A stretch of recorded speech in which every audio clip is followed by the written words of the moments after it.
Welcome to the MSDW podcast. I'm Jason Gumpert, editor at msdynamicsworld.com. On this episode, we are discussing Dynamics 365 Commerce, the e-commerce needs of the manufacturing industry, and how to think about commerce in the context of ERP and CRM. My guest today is Stefanie Richter, Global Business Development Manager at Evenica. Evenica is the sponsor of this podcast, and we begin by discussing how D365 Commerce is being used within manufacturing to increase B2B sales and improve field sales. Stefanie shares her takeaways from this year's NRF BIG Show and how trends within the retail industry can be adapted for manufacturing. And we discuss how Evenica thinks about D365 Commerce as a hub for an organization and how they're engaging with other Microsoft partners and customers. All right. Well, I'm here with Stefanie Richter. Hi, Stefanie. Welcome to the podcast. Hey, Jason. Thanks so much for having me. I thought we could start with a bit of an introduction about you and about your work at Evenica.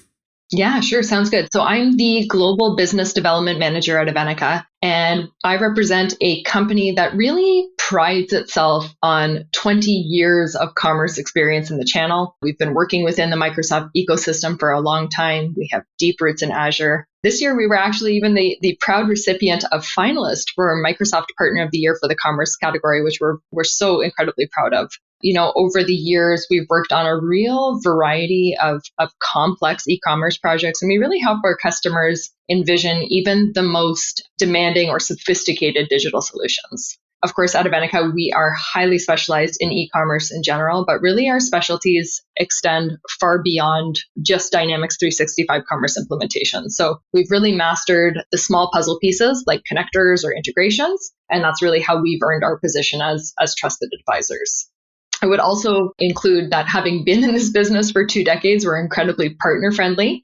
So in our long company history, we've often gone to market with a partner to offer support. So, we've worked with many of the major players in the channel. So you might not have heard of Evenica, but you've definitely seen our work because we act as that commerce extension for many teams in the market today.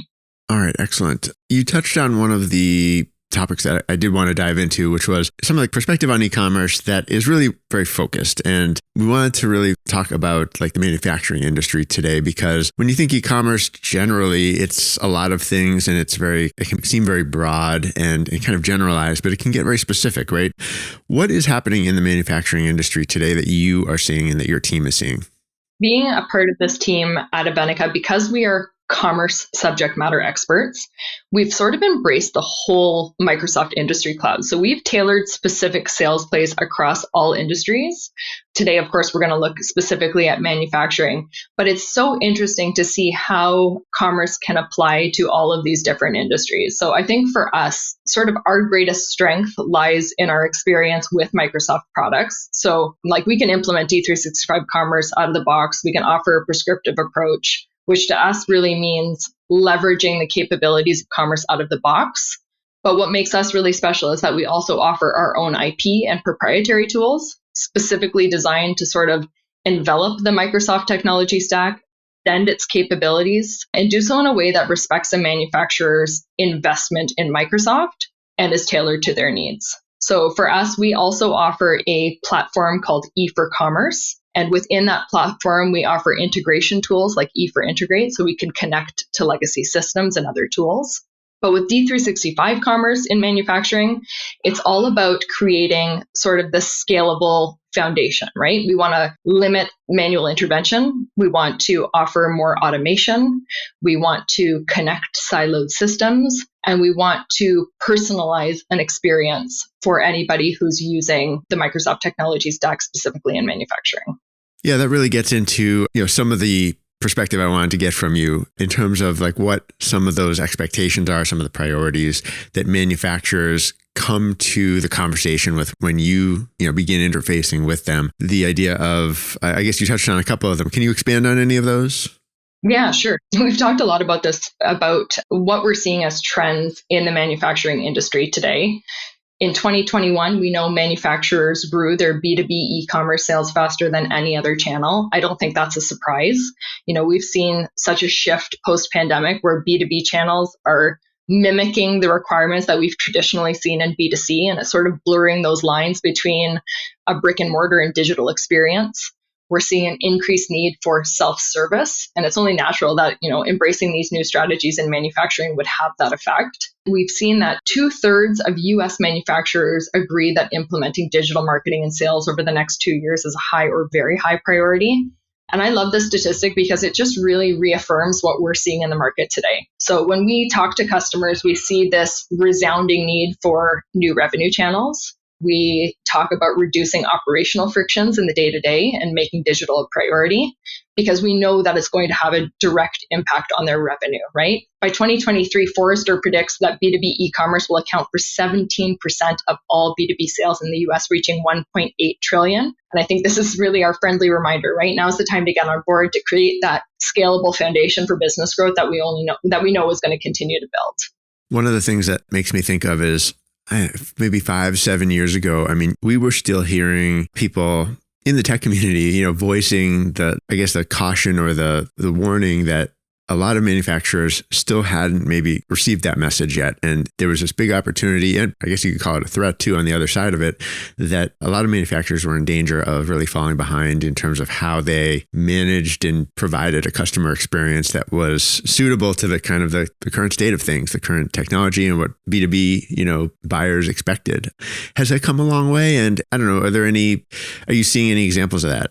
It's so interesting because last week our team was at NRF in New York City, which is, the biggest retail show in the world. And what I found really compelling is that there used to be such a monumental difference in the expectations of a digital retail experience versus a digital manufacturing experience. And what we're seeing really now is those worlds colliding, right? And I think that's really a result of the pandemic, right? So whether we're talking about B2B or B2C, I think the expectations are coming more and more similar. So in answer to your question, I think that this is really a matter of these manufacturers embracing these changes because we know that our customers don't want to be dependent on a time zone or a customer service agent.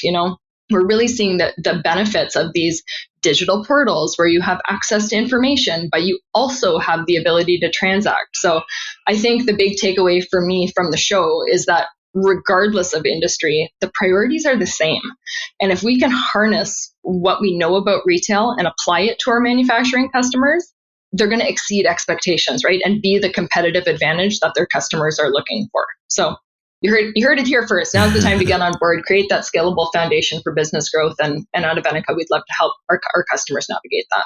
I have to say, I've attended NRF before and reported from there. I didn't happen to go to this year's event, but it really is a terrific event and so interesting if you're not in the retail space all year round to see some of the technology that's being put out there by Microsoft and its partners and just the broader landscape, right? I think, as I understand it, Evenica's presence there was sort of part of Microsoft's larger presence. We should say it's a huge presence at this event, kind of on a typical year. Can you talk a little bit more about that and sort of how Microsoft sort of makes a space for, different capabilities and different stories in an industry like manufacturing versus, consumer retail? Yeah, absolutely. So we spent a lot of time at NRF working in the Microsoft pod, sort of doing some demos and engaging with customers. And I think what we're really seeing after engaging with the folks in the industry at Microsoft and in the customer channel, we're really seeing this need for client engagement that I think Microsoft is doing a really great job with. And, its ability to involve clients and interact with them in a meaningful way digitally. We need the tools we use to be easy and user-friendly. If we want to make sure that our customers are using this tool, it can't be a daunting process or people just won't do it. In manufacturing specifically, we're seeing this recurring need for fitment and search capabilities. So this is another interesting thing when I was talking about our Evenica complementary IP that works well with D365 Commerce. If I have a machine and I'm looking for a part, I don't want to see 1,000 SKUs that won't fit my machine. So we need to be able to target appropriate search results that will benefit the customer journey. And that's really what's going to separate a manufacturer from the competition and being able to leverage what Microsoft has to offer, right?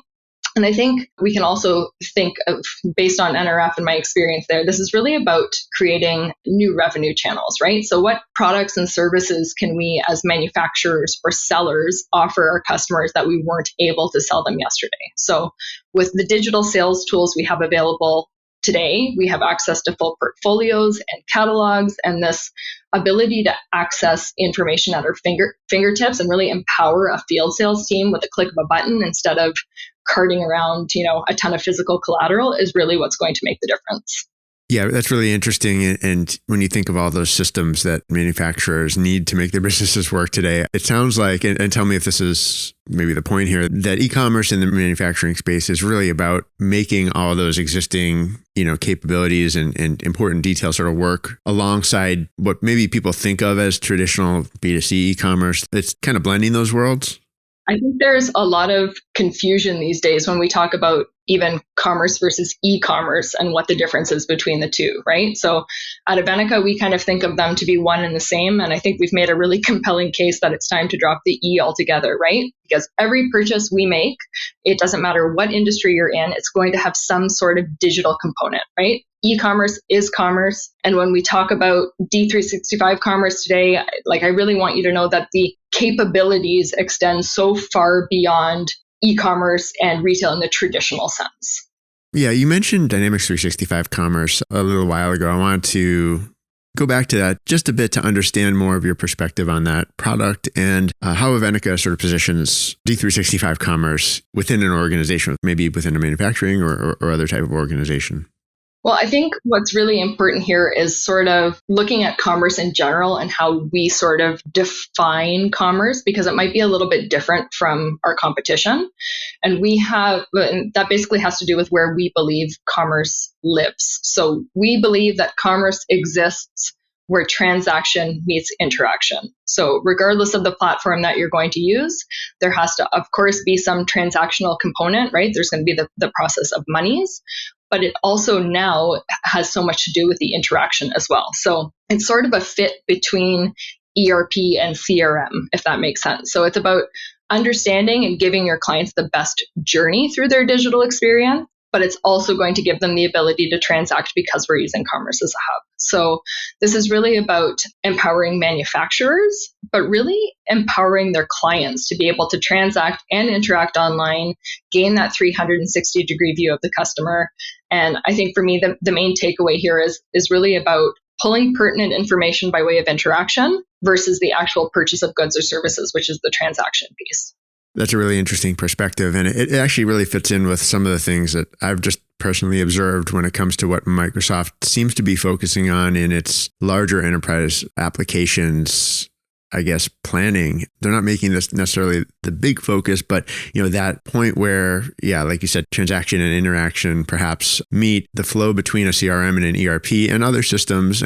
Commerce-based needs are certainly a big component of that too, but there's so much thought going into, I think Microsoft is putting so much thought into how its products are going to tell that story of, the interchange between those types of traditional systems and current market needs, like making it easier for customers to transact, right, in this world and make the systems support that kind of more complicated and multifaceted story.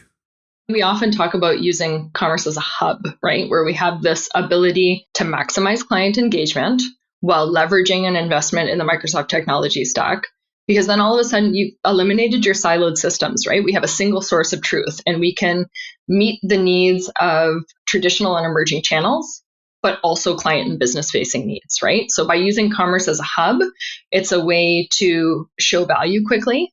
It's a way to validate ROI.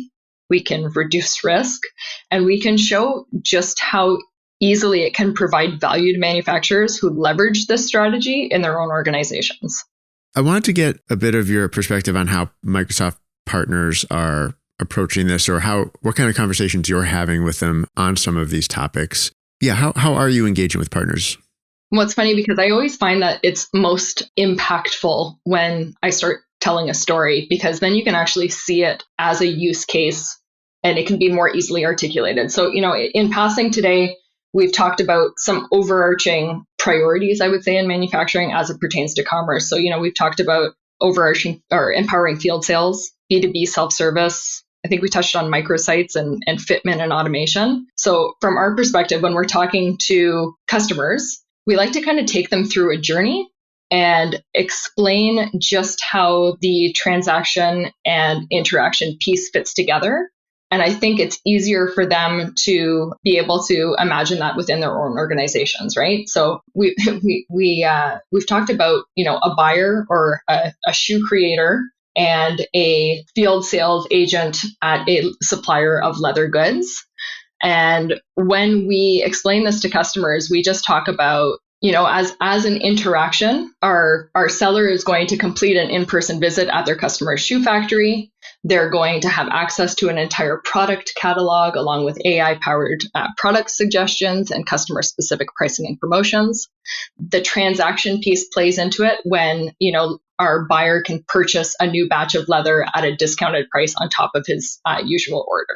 So I think once we kind of walk through with a manufacturer exactly what they're experiencing in their own organization, and we can apply it to this interaction versus transaction, I think that's where we see the greatest value when we're dealing with our customers to show them the value of implementing commerce as a strategy.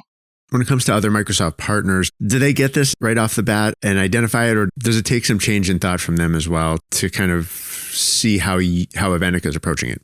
Well, I think that's the real point of difference here, right? So when we're looking at it by way of interaction versus transaction, I don't think our competition is thinking about this necessarily, and I don't think that they're exactly tying it back to commerce as the solution. In one of our customer accounts, we had initiated a number of microsites. They were a professional meat cutting supply company, but they also sell spices in conjunction with the meats that they sell, or meat cutting equipment tools they sell rather. So we actually launched a number of microsites in conjunction with their equipment to just sell their spices. It's purely informational. They don't actually buy from that specific site, but it's part of their larger commerce strategy to make those things available. We talked about fitment and automation. We have another customer that we deal with that has tractor supply parts. And, if you have a specific tractor, there are only going to be some products that fit your machine in particular, right? So by having these additional tools, we're thinking of it again from a commerce perspective, but this is about search and fitment capabilities. Now, all of a sudden, we have this ability to be able to really target and narrow down a search to make the customer journey easier. And it's, of course, going to encourage them to buy more products from you. Yeah, when you talk about some of those cases, it brings in, to me anyway, things like product data and configurations and, probably pricing. Lots of complex challenges that these organizations have to deal with and want to create a better experience on for their customers, right, at the end of the day. Yeah, absolutely. And I think that's the plus of working with a company like Evenica, right? Because we've totally embraced D365 Commerce as a platform. But when we can extend the capabilities of that platform to really, offer a nuanced customer experience based on exactly what the needs are within your organization, that's where we can really show our value add, right? So this is all about sort of enveloping that Microsoft technology stack and extending the capabilities of the platform and doing so in a way that respects the manufacturer's investment in Microsoft.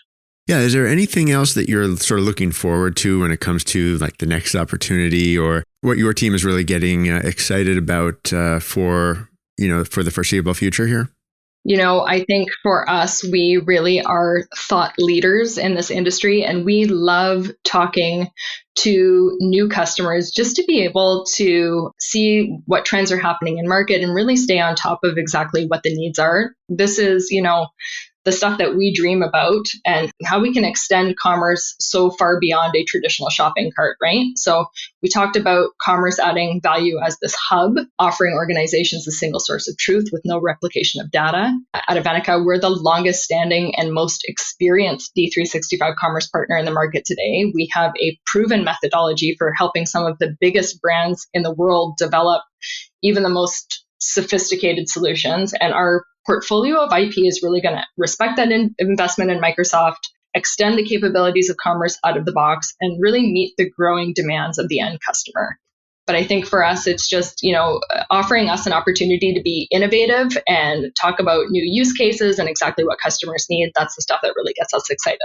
Well, Stefanie, thanks so much for taking the time. It's really an interesting part of the sort of commerce story overall in the manufacturing space. And thanks for sharing your perspective on it. Thanks, Jason. This has been another episode of the MSCW podcast. My thanks once again to Stefanie Richter for joining. And this message from Evenica. Evenica specializes in Dynamics 365 Commerce implementations, and they have a growing portfolio of their own IP that extends and amplifies the capabilities of commerce. With a unique industry-specific approach, Evenica is able to offer custom solutions for brands in retail, manufacturing, healthcare, beverage and cannabis, government, and more. For more information, please visit evenica.com. That is EVENICA.com. And that's it for this episode. If you want to get in touch with me, you can send me an email, jgumpert@msdynamicsworld.com. For all of our updates, please do follow us on LinkedIn and on Twitter. Until next time, this is MS Dynamics World, signing off.